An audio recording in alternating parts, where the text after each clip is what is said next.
Another day, another adventure, and for today's ganap ay pupuntahan natin ang Bangkok, Thailand. We are here at NAIA Terminal 3 para mag-check-in. And before mag-check-in, do not forget to pay the Philippine Travel Tax. Ang airline na sasakyan natin ngayon ay Scoot Airline at pinili naming mag-layover ng 19 hours sa Singapore. And nabayaran ko ang aming ticket for around 4,000 pesos one way with 19 hours layover to Singapore na yan.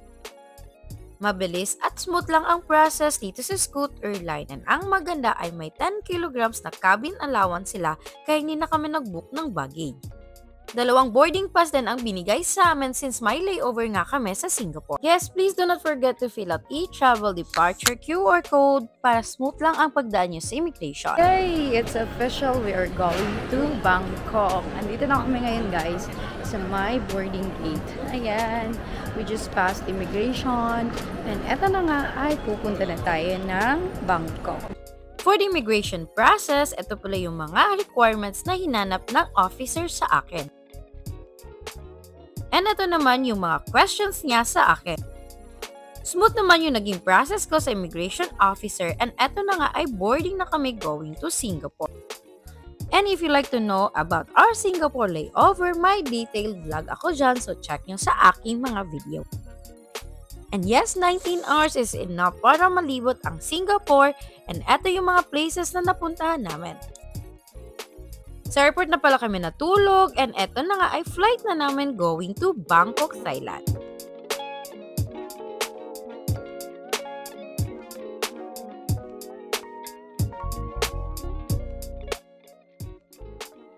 Hours lang pala yung biyahe from Singapore going to Bangkok, Thailand and eto na nga finally we arrived here sa Suvarnabhumi International Airport.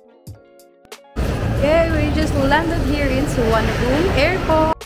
Pagkalapag namin ay dumiretso agad kami sa immigration. By the way, wala na din kaming mga documents na ni-ready, passport lang ang kailangan.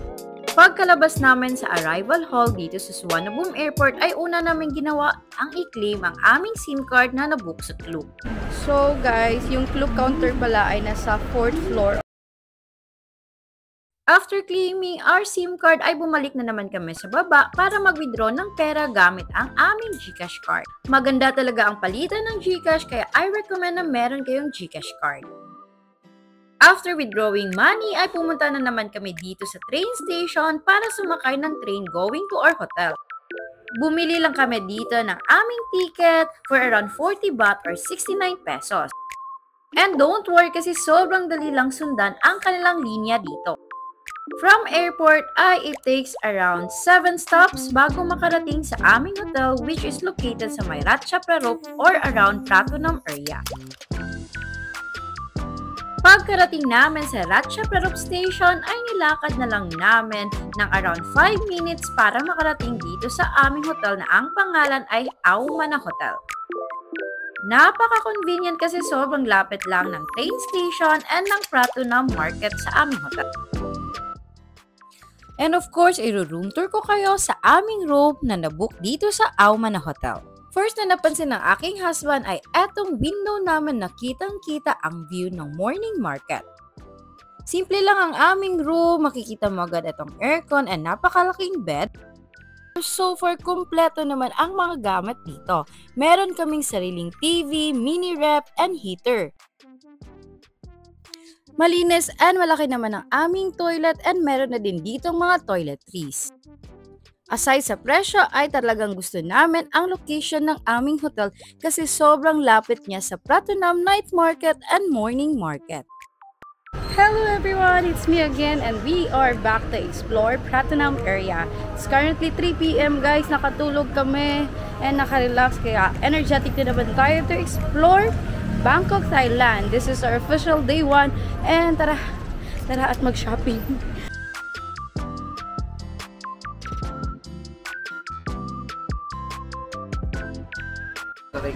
So we are inside Platinum Fashion Mall. Ang tagal namin umabot dito guys kasi ang dami kasi sa daan na binibenta. Just waiting around for the record to scratch, but then you go again.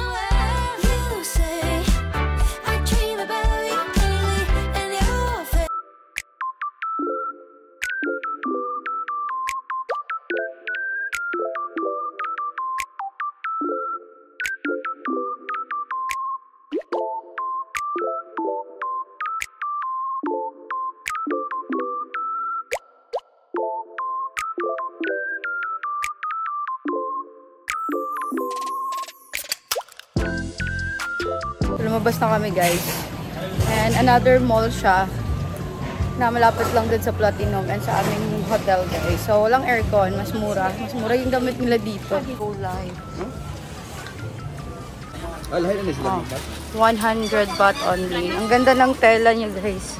Nakabili ako. Sabi ko sa inyo, pag walang aircon, mas mura. May ibang design ba ganito? Hindi na yan kasya sa akin. This one is padded. Ang ganda. Okay. Hello guys! We are here sa Judge Fair. It took us mga 20 minutes to get here via Bolt. Buti na lang may umaccept ng aming rides guys. Kasi mahirap ngayong mag-booking. So ito na kami guys. So ayan na siya. Yan.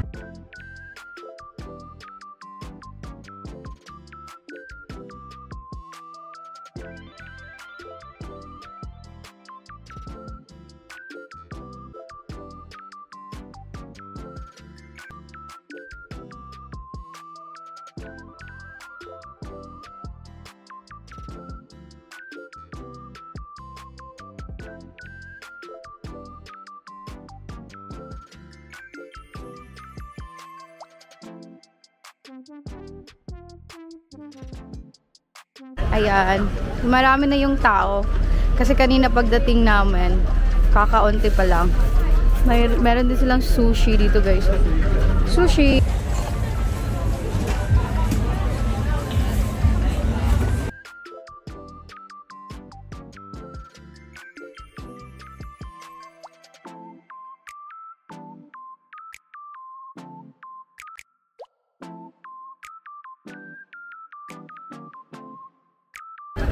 Ito mga seafoods.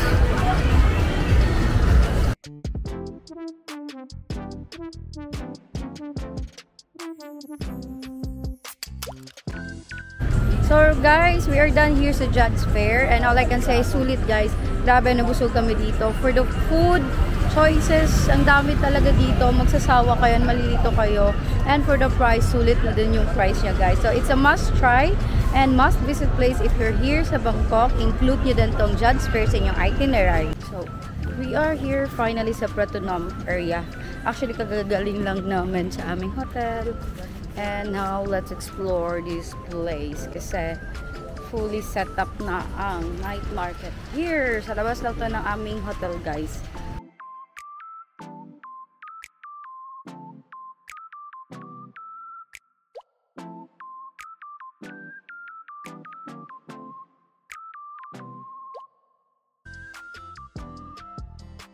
Pinibenta dito. Oh, ito talaga yung mga favorite ko. Wow. And today is our day 2 here in Bangkok, Thailand. And today mag-tour tayo sa mga usual na tourist spots na pinupuntahan dito sa Bangkok. Ito 9 AM na guys. Yes, 9 AM na. Before tayo proceed, kakain muna tayo ng breakfast para may energy tayo. Kami kakain guys, as tipid traveler. Ito kami kakain sa stall na to. And alam niyo ba, this one is favorite ng husband ko. Chicken, stir-fried chicken. 50 baht lang yan guys. Ito siya guys oh.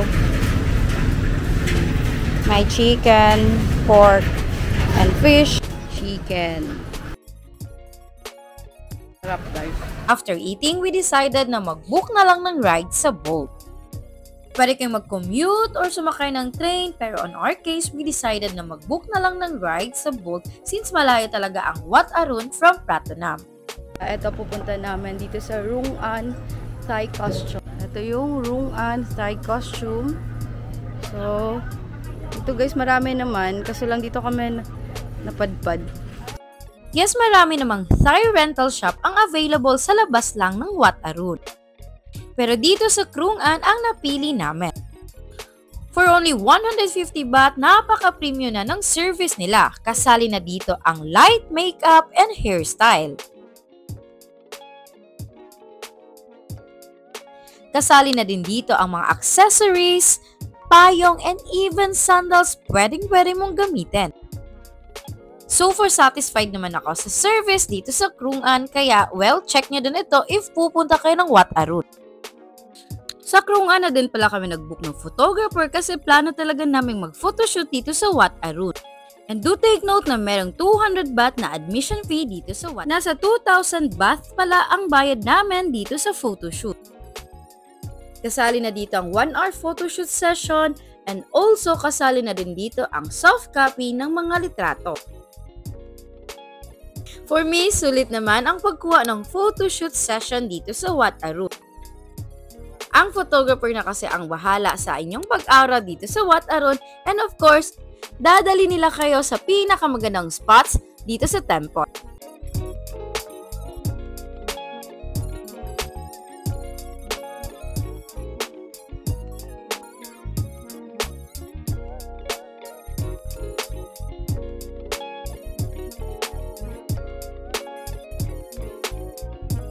After ng aming photoshoot dito sa Wat Arun ay we decided na sumakay ng ferry going naman sa tapat.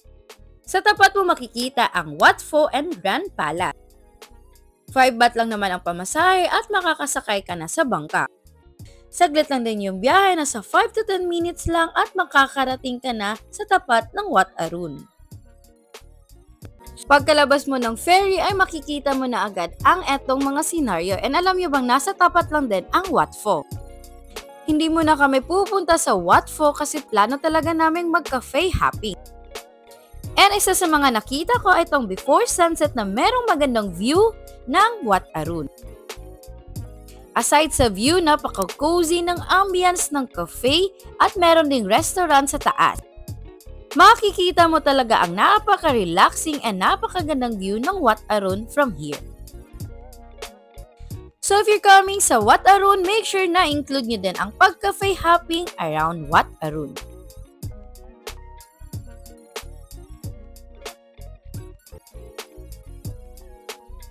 After naming mag-chill at mag-relax ay we decided na continue na naman sa pag-temple hopping and una nating pupuntahan ang Wat Pho. Dito nyo makikita ang napakagandang reclining Buddha sa may Wat Pho. Papasok sana kami guys. Andito na talaga kami sa Wat Pho. Ayan, pero ang mahal na ng entrance guys. Like 200 baht lang yung dati. Ngayon 300 baht. Tapos dalawa kami. Hindi na lang kami papasok. Change of plan na lang guys. Ayan, papakita ko yung picture ng reclining Buddha guys. Sobrang ganda niya.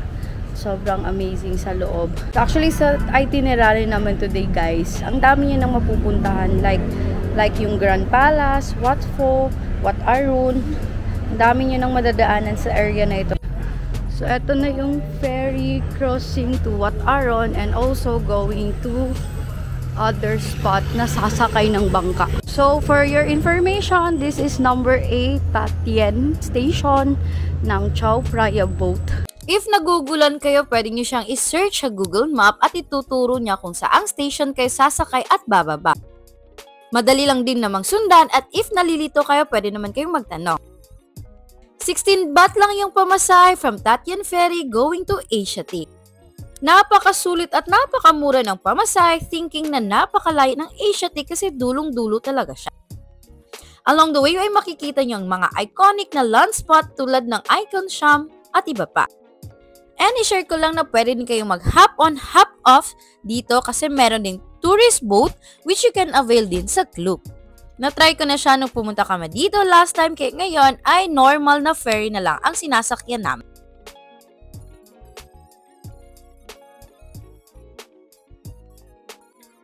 So, we are here sa may Asiatic kung saan yung schedule namin for the river cruise. And yung nabook ko ay Royal Princess Cruise na nabook ko sa Klook. So, time ng aming cruise is around 5 p.m. But meron silang check-in time like 4 p.m. to 5 p.m. Kaya, maaga kami dito guys para hindi kami mag-gahol sa oras. And baka makapag-request kami ng magandang spot. If you plan na sumakay ng sunset cruise or ng night cruise, make sure na makapag-check-in kayo. Dito kasi nila ibibigay ang inyong seat number. Kaya sa mga nagtatanong kung paano nga ba makakakuha ng upper deck, ay make sure na maaga kayong mag-check-in. Ang maganda din kasi dito sa Royal Princess Cruise ay napakalaki niya kaya hindi ka talaga mauubusan ng upuan sa upper deck. Time check! It's 4:35 p.m. and 5 p.m. boarding na ng river cruise. Medyo awkward talaga pag sinasabi ko river cruise.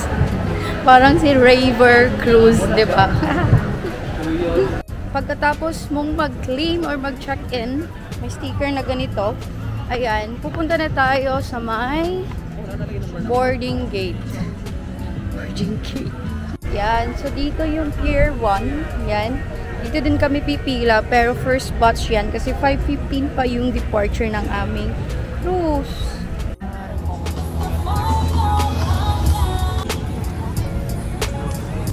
Naulan.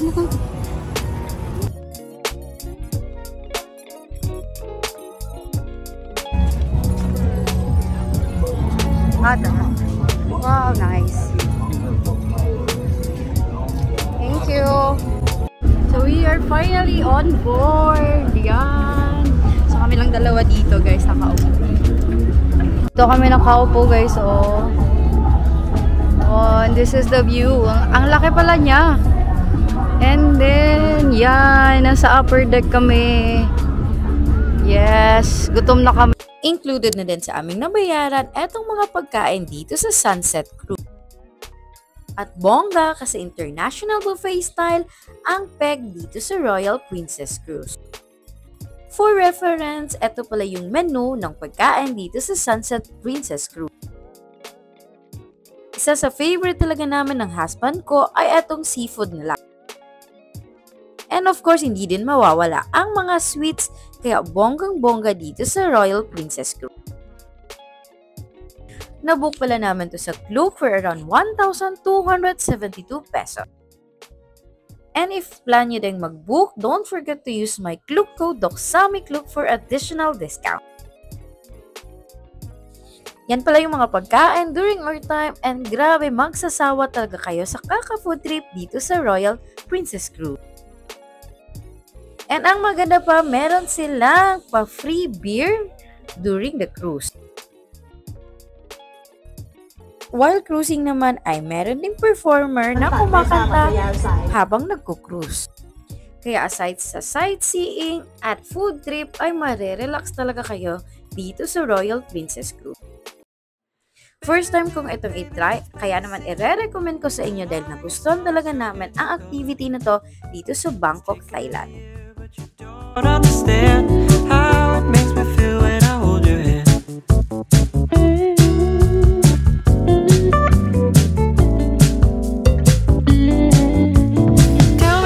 Tell me now if it's true. A change of pace would give me some certitude. I'm getting restless, but baby, don't mind. Too much time thinking, get left behind.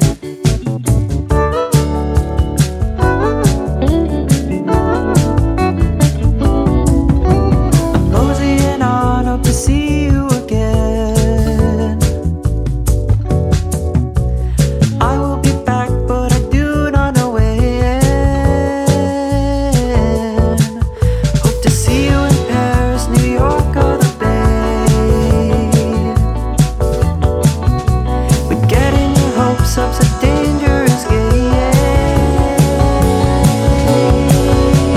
When the day started, I'm feeling great. My baby calls me cowboy, I hesitate. No, I settle up and then right away hightailing it back to East LA.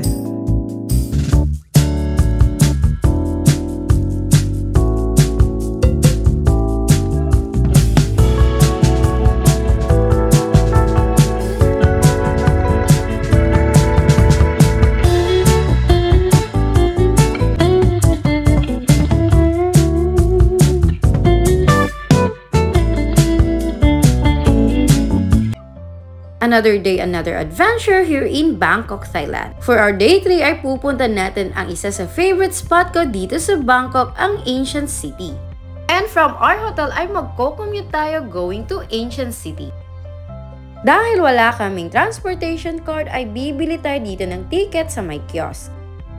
Madali lang naman itong i-navigate, just press kung anong station kayo bababa at dito na din kayo magbabayad. After paying ay may lalabas na coins at yan na yung gagamitin mo para makapasok dito sa train station. From Ratchapratam Station ay pupunta kami ngayon ng Phayataya Station. And don't worry kasi mabilis lang at madali lang sundan ang train station nila dito. Tip ko sa inyo guys, para madaling i-navigate ang Bangkok, Thailand is to download Google Maps. At pagkarating namin sa Phaya Thai Station ay lilipat naman kami dito sa may Sukhumvit line. If nalilito talaga kayo sa pagkuha ng ticket ay pwede naman kayong kumuha sa may customer service. Single journey ticket pala yung kinuha namin and it cost around 62 baht going to Keha Station. From Phaya Thai Station ay need mo ulit sumakay ng train going to the last stop ng Sukhumvit line which is ang Keha Station. It takes around 50 minutes sa pagsakay ng train. As after 23 stops, we finally arrived here at Keha Station, ang train station na malapit dito sa The Ancient City. And baba lang kayo, may makikita kayong ganyan na sakayan. Pwede kayong sumakay dyan, which is yung pamasahe around 10 baht. Pero in our case, magbo-bolt kami. Kasi mura lang din naman yung pamasahe, like around 90 baht yung babayaran. Sinantay na lang namin dumating siya kasi mabilis kami nakapag-book. And let's go! If gusto nyong makatipid, pwede kayong sumakay ng Songtao or yung parang jeep sa atin at mura lang din yung pamasahe. But on our case ay sumakay na lang kami ng Bolt to conserve our energy and effort, and sobrang init din that time kaya nag-Bolt na lang kami. So we finally arrived here at Ancient City and merong ticket dito guys. Actually nakakuha na ako ng ticket from Klook and I paid around 900 pesos more or less. Kasali na doon yung Erawan Museum and etong Ancient City. So, I booked through Klook. Dito siya kalaki guys. Wala yung mga rates ng golf cart at ng e-bike and pinili namin ay mag-rent ng golf cart. Pinavideohan muna sa amin ng staff before gamitin. And guys, do take note na kailangan pala ng driver's license para makapag-rent nito. So we are starting our tour here in Ancient City, and again we rented a golf cart. Good for 2 person. Yes. Kasi kung mag-i-e-bike kami, ganun din naman yung mababayaran. And sa e-bike, 1 person per e-bike lang. So ayan na nga, golf cart na lang yung kinuha namin. Although may bayad siya sa succeeding hours, like 100 baht sa next hour na. Ayan! Ticket checkpoint. Sawadee ka. Thank you. The Ancient City is considered to be one of the biggest outdoor museums sa buong mundo.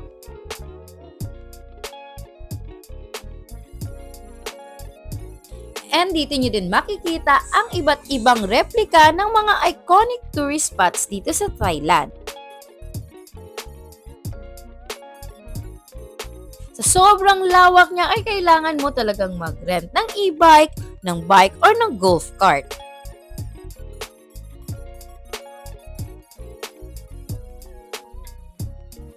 At along the way ay makikita niyo talaga ang iba't ibang replika ng mga temples, palace, and shrines.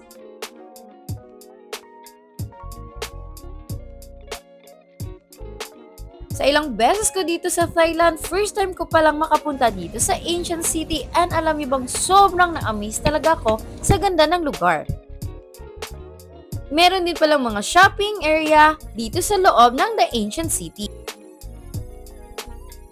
And pag naabutan kayo ng uhaw or ng gutom, don't worry kasi may mga tindahan din na pwede kang bumili ng mga inumin. At para hindi kayo mawala ay sundan nyo lang talaga yung map na binigay ng staff before kayo mag-start ng inyong tour. And meron talaga silang nire-recommend ng mga spots na dapat nyo talagang mapuntahan, which is nilalagay na nila sa mapa.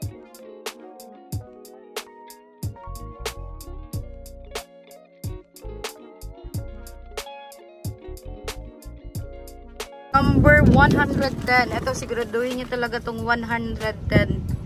So, this is the number 110. Gold lahat. When I was in my early age, I heard them talk about true love. So I started looking for where it could be. I ran from kisses in the 3rd grade, dated for 10 days. I thought it would never come my way, but I found love in the Middle Ages. It ain't always fireworks, and it comes in stages. It takes courage and trust in each other. I know I found it, what true love is. It's love in the Middle Ages. Love in the Middle Ages.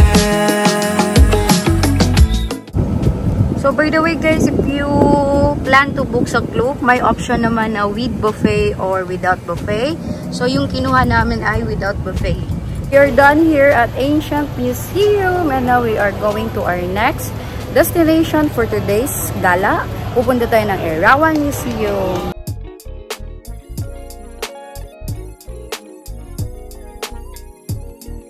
Ang layo pala ng ang layo pala ng Ancient City and then Erawan Museum. And yes, we are here finally at Erawan Elephant Museum. So, pupunta muna tayo sa ticket area. Yan. Para papalitan yung ating ticket na nabook sa Klook. This is our ticket. If nakabook na kayo sa Klook, you need to get the physical ticket. Diyan lang naman sa my ticket counter. Ayan, so we have the ticket and let's go inside. Ay, sorry. Thank you.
Time check, it's 1:53 p.m. and tapos na kami here. So let's proceed to our next destination.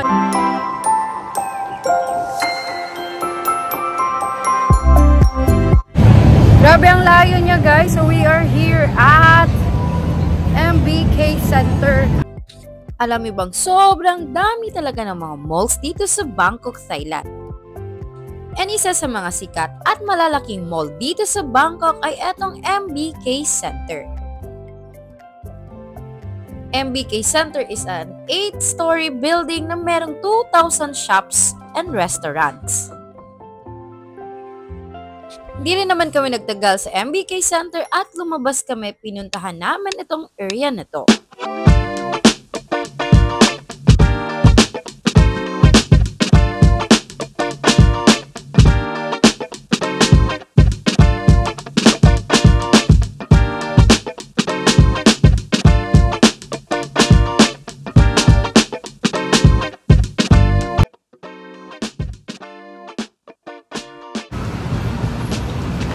We are here sa my central, finally. Woo, grabe. Layo na lakad namin. Tapat lang ng Central World itong Big C. And ang Big C ay isang hypermarket na dapat talagang mabisita ng mga turista, especially if gusto nyong mamili ng mga pasalubong. Woo, we finally made it here sa my Big C.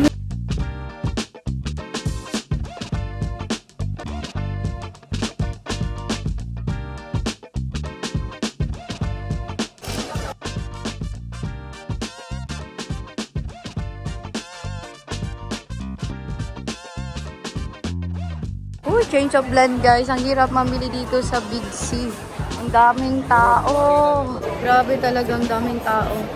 Saka hindi ka na makakagalaw sa dami ng tao. Alam mo yun. So, hindi mo na kami dito mamimili. Babalik na lang kami ng Pratunam. So, try na lang natin itong sikat na milk tea. Itong Chatramu dito. Buti na lang meron.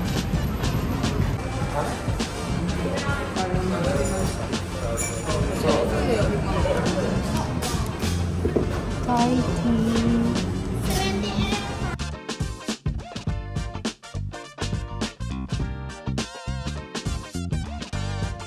From Big C ay nilakad na lang namin going to Platinum Fashion Mall at dito kami dumaan sa isang skywalk.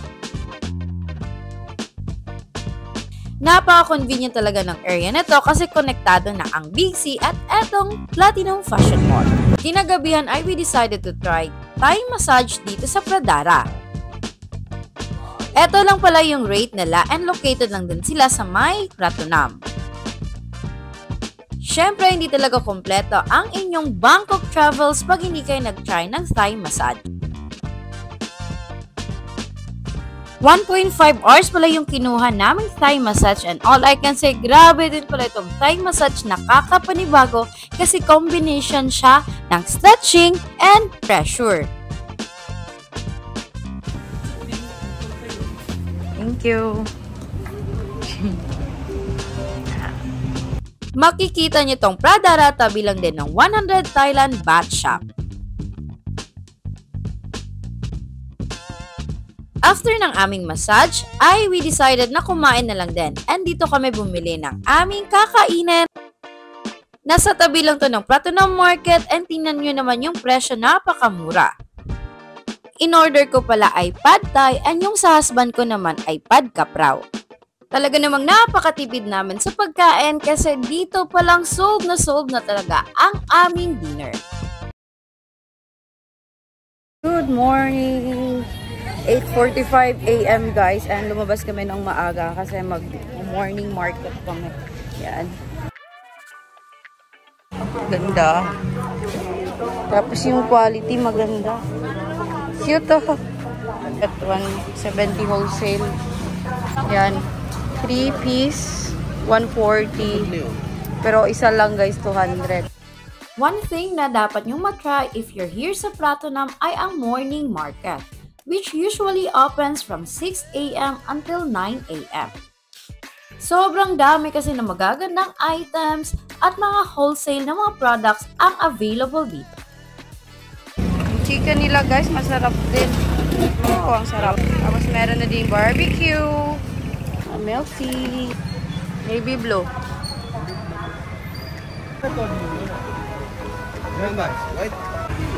So yan na siya. Tingnan natin. Pila. O, kain kami ng breakfast guys. How much? Our breakfast here in Pratunam Market. Sausage and egg for 60 baht. And then chicken and egg for 60 baht. How much hot? Coffee. How much? Huh? 20? One. Take out. Cold coffee. Good na good guys. Kaso lang wala na kaming pera. And right now, uwi na kami ng hotel kasi mag-check out kami ng around 12 noon. So magbe-ready kami kasi meron na naman kaming nabili. And i-arrange na namin ang aming mga luggage. So tingnan nyo, walking distance lang talaga sa aming hotel ang mga budol. Nasa labas lang ang mga budol. Yan. And yung may Disney na sign guys, that's Bayoke Sky Hotel. Dito lang yung amin. Auma na.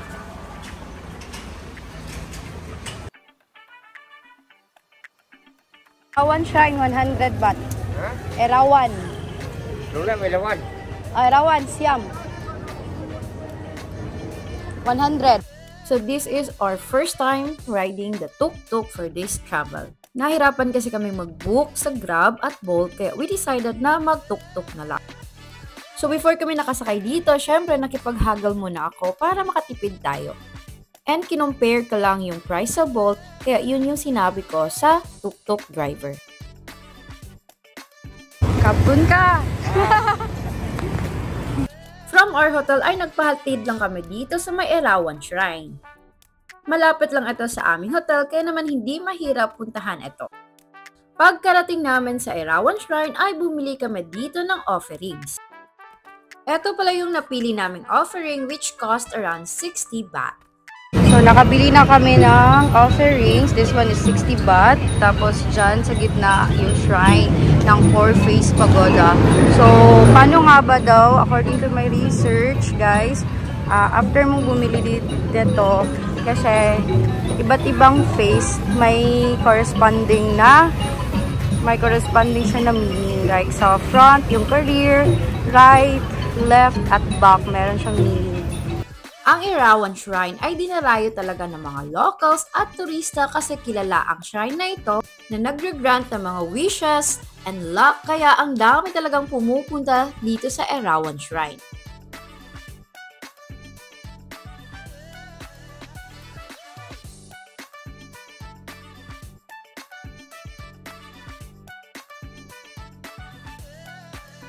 After naman sa Erawan Shrine ay eto bumalik na kami sa aming hotel dito sa Aumana.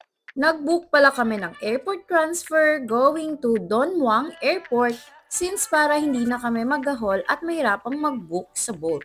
Almost 1 hour din yung biyahe going to Don Muang Airport. Mahaba talaga yung oras namin dito kaya we decided na tumambay na lang at intayin na mag-open ang aming check-in counter. Smooth lang naman yung process dito sa pag-check-in and finally, eto na nga ay flight na namin going back to the Philippines. And yung requirements na naman pabalik sa Pilipinas ay e-travel arrival QR code. And thus our 4 days Bangkok travel. Sobrang nakaka-enjoy at nakaka-amaze talaga dito sa Bangkok. And alam niyo bang pag nakapunta ka na ng Bangkok ay gugustin mo talagang makabalik dito. Kasi you will never get enough of Bangkok sa dami ng mga kailangan mong magawa, ma-experience, at mga pagkain kailangang itry, siguradong babalik at babalik kayo dito. And of course, babalik talaga kami kaya see you on our next Bangkok travel.